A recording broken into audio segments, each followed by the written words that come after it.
Hello student. PK academic classes में मैं पीके पांडे आपका हार्दिक स्वागत करता हूं। जी हाँ, मैं लेकर के आ गया हूं प्रश्नावली 7.1। जैसा कि आपको पता है प्रश्नावली 7 चल रहा है, जिस 7 प्रश्नावली में हमने 2 पॉइंट पढ़ा दिया है। दूरी सूत्र लास्ट वीडियो था, इसके पहले डिस्क्रिप्शन में लिंक उसका पड़ जाएगा, देख लीजिएगा। अब ये हमारा प्रश्नावली 7.1 चल रहा है एनसीईआरटी का। तो पहला क्वेश्चन देखते हैं। तो कह रहा है कि बिंदुओं के निम्नलिखित युग्मों को बीच की दूरी ज्ञात कीजिए। ये देखिए, दो बिंदु यहाँ दिया, दो बिंदु यहाँ दिया, दो बिंदु यहाँ दिया है। तो सबसे पहले दो बिंदुओं के बीच की दूरी पूछ रहा है। तो दो बिंदुओं के बीच की दूरी, दो बिंदु लिख दिया, इसके ऊपर लिख दीजिए x1, इसके ऊपर y1, इसके ऊपर x2, इसके ऊपर y2। ठीक, ये लिखने की जरूरत नहीं है, ये लिखने की जरूरत नहीं है। हो गया। उसके बाद ए बी बराबर, क्योंकि दोनों के बीच की दूरी चाहिए तो करड़ी में ए बी करड़ी में लिखेंगे, या डी बराबर लिख सकते हैं यहाँ पर x2 माइनस x1 का square plus y2 minus y1 का स्क्वायर हो जाएगा। इज इक्वल टू करड़ी के अंदर x2 का मान आपको दिया है, देख सकते हैं, और x1 का मान भी आपको दिया है, तो यहाँ रखेंगे। फिर यहाँ से देखिए y2 और y1 का मान दिया, यहाँ रख करके कैलकुलेट करेंगे, आपका ये आ जाएगा। इसी प्रकार से दूसरा तीसरा भी कर लेंगे आप, दूसरा भी कर लेंगे और तीसरा भी कर लेंगे, होमवर्क है आपके लिए। ठीक, तीसरा भी देख सकते हैं, कुछ ऐसे ही दिया है। इसमें क्या करना, बस ए बी के रूप में सूत्र आएगा। तो 4ab 4 कॉमन, तो 2 आ जाएगा, करड़ी में ए स्क्वायर प्लस बी स्क्वायर बचेगा। दूसरे क्वेश्चन की अगर हम बात करें तो दूसरा क्या कर रहा है, बिंदु 0 0 और 36 15 के बीच की दूरी ज्ञात कीजिए। क्या आप इन दोनों शहरों को ए और बी के बीच की दूरी ज्ञात कर सकते हैं? वही घुमा करके दिया है, मतलब ये x1 y1, ये x2 y2, दोनों के बीच की दूरी का फार्मूला लगाएंगे, निकल जाएगा। ठीक, अब क्या करेंगे, तीसरा क्वेश्चन क्या कर रहा है, तीसरा क्वेश्चन कर रहा है निर्धारित कीजिए कि क्या बिंदु, ये दिया हुआ है 1 2 3 संरेखीय है। संरेखीय होने के लिए आपको बताया गया था कि जैसे मान लीजिए यह ए है, यह बी है और यह सी है। ठीक, तो ए बी के बीच की दूरी, बी सी के बीच की दूरी और ए सी के बीच की दूरी निकाल लीजिए। देखिए, ए बी के बीच की दूरी यानी इन दोनों के बीच की दूरी निकाल लिया गया फार्मूला से। फिर बी सी के बीच की दूरी यानी इन दोनों के बीच की दूरी निकाल लिया गया। फिर ए सी के बीच की दूरी या सी ए के बीच की दूरी, सी ए के बीच की दूरी निकाल लिया गया। तो ये देखिए कितना आया, करड़ी में 5, ये देखिए करड़ी में 212, ये कितना आया, करड़ी में 265।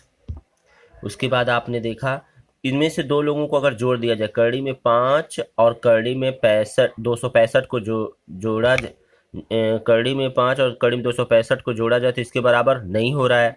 यानी इनमें से कोई एक कंडीशन ए बी प्लस ए सी जोड़ने पे नहीं आ रहा है, यानी बी सी के बाद कोई भी दो छोटा लोगों को बड़े के बराबर करना है तो जोड़ करके कि नहीं आ रहा था, यह बिंदु संरेखीय नहीं है। बात करते हैं अगले क्वेश्चन की। क्वेश्चन नंबर 4, जांच कीजिए कि क्या बिंदु, ये 3 दिया है, समद्विबाहु त्रिभुज के शीर्ष है। सबसे पहले कुछ नहीं करना, एक त्रिभुज बनाना है। त्रिभुज में तुरंत ए यहाँ पी क्यू आर लेना है। पी क्यू आर का मान ये देखिए दिया है, पी क्यू आर का मान। उसके बाद क्या करना, पी क्यू के बीच की दूरी निकालना, आर क्यू के बीच की दूरी निकालना, फिर आर पी के बीच की दूरी निकालना। तीनों दूरियां निकालने के बाद कम से कम, तो देखने में आ रहा होगा कि यहाँ पर दो यानी कर्णिम 37 और कर्णिम 37 दो मान बराबर दिख रहे हैं, और तीसरा भुजा दिया है, दो वो नहीं, यानी दो भुजा इसमें से बराबर है, इसका मतलब ये समद्विबाहु त्रिभुज है। इसी प्रकार से आप पांचवा क्वेश्चन भी कर सकते हैं। पांचवें क्वेश्चन में दिया है चार मित्र हैं, में चार मित्र ए बी सी डी पर बैठे हुए जैसे कि आकृति में दर्शाया गया है। चंपा और चमेली कक्षा के अंदर आते हैं और कुछ मिनट तक देखने के बाद चंपा चमेली पूछती, क्या तुम नहीं सोचती कि ABCD एक वर्ग है? चमेली सहमत नहीं होती। दूरी का प्रयोग करके बताइए कि इनमें से कौन सा सही है। ठीक है, ये दिया हुआ कंडीशन है। तो सबसे पहले देख लीजिए, ए दिया है, फिर बी दिया है, फिर सी दिया है, फिर डी दिया है। ये चल करके जाती पूछती है। तो ABCD यानी निर्देशांक दिए हैं। निर्देशांक कैसे निकालेंगे, एक यहाँ से कितनी दूरी चला है, 4। ठीक, अगर यहाँ मूल बिंदु मान ले ओ 0 मान ले तो यहाँ से कितनी दूरी चला, ये 3, और यहाँ से ऊपर कितना गया, 4, तो इसका निर्देशांक हो जाएगा 3 का 4। इसका निर्देशांक अगर बी का निकालना हो तो यहाँ से कितनी दूरी चला है, देखिए 6, और ऊपर कितना गया है, ये 7, तो 6 का 7। इस प्रकार से आप सबका निकाल सकते हैं। तो देख लीजिए 3 का 4, 6 का 7, 9 का 4 और 6 का 1, ये चारों का निकाल लिया। इसका भी निकाल लीजिएगा, इसका भी निकाल, यहाँ से 6 चला है और ऊपर 1, तो 6 का 1 हो जाएगा। ठीक, तो अब देखने में आ रहा होगा, सबसे पहले क्या करेंगे, ए बी के बीच की दूरी निकालेंगे, बी सी के बीच की दूरी निकालेंगे, सी डी के बीच की दूरी निकालेंगे, डी ए के बीच की दूरी निकालेंगे। तो देखिए इसके 3 कर्णिम 2 आया, इसका भी 3 कर्णिम 2 आया, इसका भी 3 कर्णिम 2 आया, इसका भी 3 कर्णिम 2 आया। उसके बाद विकर्ण भी तो निकालेंगे। जैसे मान लीजिए ये आपका है ए बी सी डी, तो विकर्ण भी तो निकालना पड़ता वर्ग के लिए। तो सबसे पहले देखिए ए सी के बीच की दूरी निकाल लीजिए, फिर बी डी के बीच की भी, इसी के बीच की दूरी 6 और बी डी के बीच की दूरी कितना निकला है 6।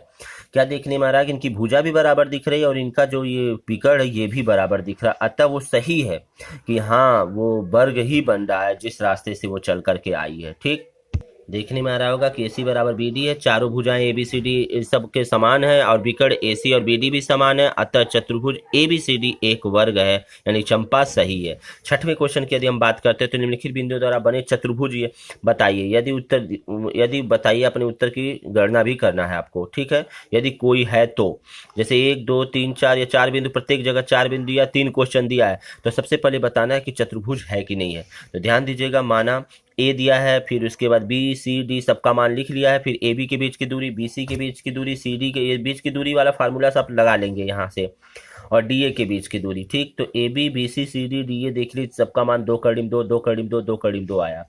पता क्या चल गया। उसके बाद ए सी यानी विकर्ण निकाल लेंगे, बी डी निकाल लेंगे, विकर्ण विकर्ण भी बराबर है, इसका मतलब चारों भुजा बराबर और विकर्ण भी बराबर, इसका मतलब ये पक्का है वर्ग होगा।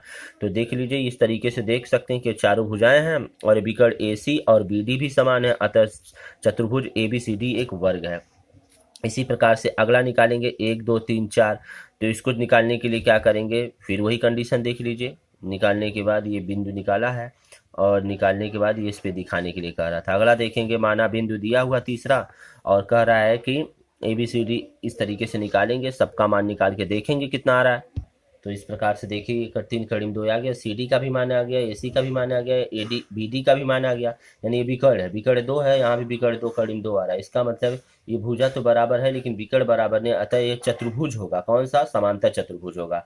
अगर यही बराबर विकर्ण भी हो जाता तो वर्ग हो जाता। ठीक है, 7वां क्वेश्चन की क्या बात है देखते हैं। एक्स अक्ष पर बिंदु ज्ञात कीजिए जो इतने इतने के समदूरस्थ है। समदूरस्थ जो ही कहे तुरंत आपको याद रखिएगा, ये मान लीजिए यहाँ पर ए बिंदु है, ये बी बिंदु है, और समदूरस्थ मतलब यहाँ पर कोई बिंदु यक्स है, यहाँ से इसका डिस्टेंस से निकालना है। तो ध्यान दीजिएगा, यक्स अक्ष पर समदूरस्थ होने के लिए कोट y बराबर 0 होता है। यक्स अक्ष पर बिंदु क्या हो जाएगा, x कामा 0 हो जाएगा, चूंकि x कामा 0 बिंदु इतने इतने के समान दूरी पे है, अतः ए बी बराबर ए सी से दोनों पक्षों का वर्ग करेंगे, फार्मूला बताया गया था। क्या हो जाएगा यहाँ से, ए बी बराबर ए सी। ठीक है, या यहाँ ले लीजिए, इसको ए सी ले लीजिए, इसको ए बी ले लीजिए, तो ए बी बराबर ए सी, ये दोनों आपस में बराबर होने चाहिए। ठीक है, यानी दो बिंदु ए और सी था, और नहीं हाँ ए और सी था, यहाँ पर ये बी है। ठीक, या यहाँ ले लीजिए बी और सी था, यहाँ पर बिंदु ए है, दोनों पक्षों का वर्ग करके निकालेंगे तो इसका फार्मूला, यानी कि आपको जानते हैं कि स्क्वायर दिया तो करड़ी में होता है, और करड़ी का मतलब क्या हो जाएगा, जब स्क्वायर हटाएंगे तो करड़ी स्क्वायर हट जाएगा, तो बचेगा केवल ये। ठीक, यानी x2 माइनस x1 का square plus y2 minus y1 का स्क्वायर करड़ी में रहेगा, लेकिन स्क्वायर होने की वजह से कट गया। यहाँ भी देख लीजिए ए सी करड़ी में रहेगा लेकिन स्क्वायर होने की वजह से कट गया। x2 माइनस x1 का square plus y2 minus y1 का स्क्वायर। हल करेंगे, calculate a minus B, A plus B और a माइनस बी का सूत्र लगाएंगे होल स्क्वायर वाला, तो ये लग जाएगा आपका, ये आएगा इतना आएगा। कैलकुलेट करेंगे एक्स स्क्वायर कट जाएगा, अंत में हल करेंगे तो आपको x बराबर -7 मिलेगा। अतः यक्स अक्ष पर बिंदु -7 0 है, जो बिंदु 2 कामा -5 और -2 कामा 9 से समदूरस्थ पे है। ठीक, ये समान दूरी पे है।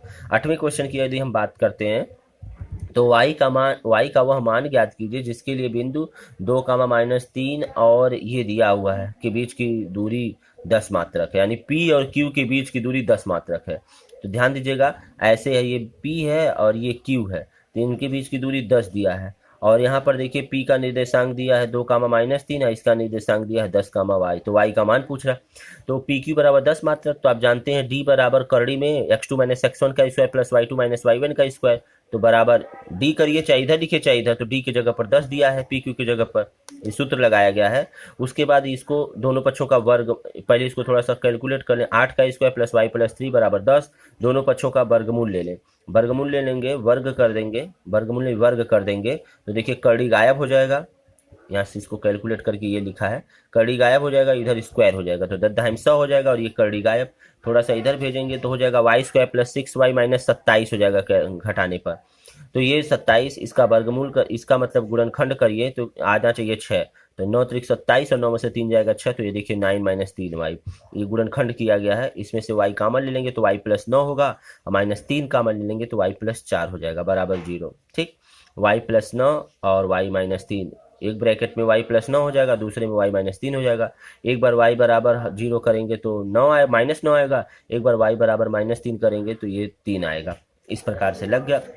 नवे क्वेश्चन की बात करते हैं, तो इसमें भी एक दो तीन बिंदु दिया से समदूरस्थ है, यानी क्यू जो है पी आर से, यानी यहाँ पर ये पी है और यहाँ पर क्या है आर है, और यहाँ पर आपका क्या है क्यू है। तो क्यू इससे समदूरस्थ है, इनकी दूरी समान है। तो सबसे पहले आपको पी क्यू निकालना पड़ेगा और क्यू आर, पी क्यू और क्यू आर बराबर होने चाहिए। वो दोनों पक्षों का वर्ग करके एकदम हूबहू ऐसे ही लगाएंगे इसे, ठीक। तो देख सकते हैं इसी प्रकार से इसको कैलकुलेट किया तो x बराबर एक बार -4 एक बार +4 आ गया।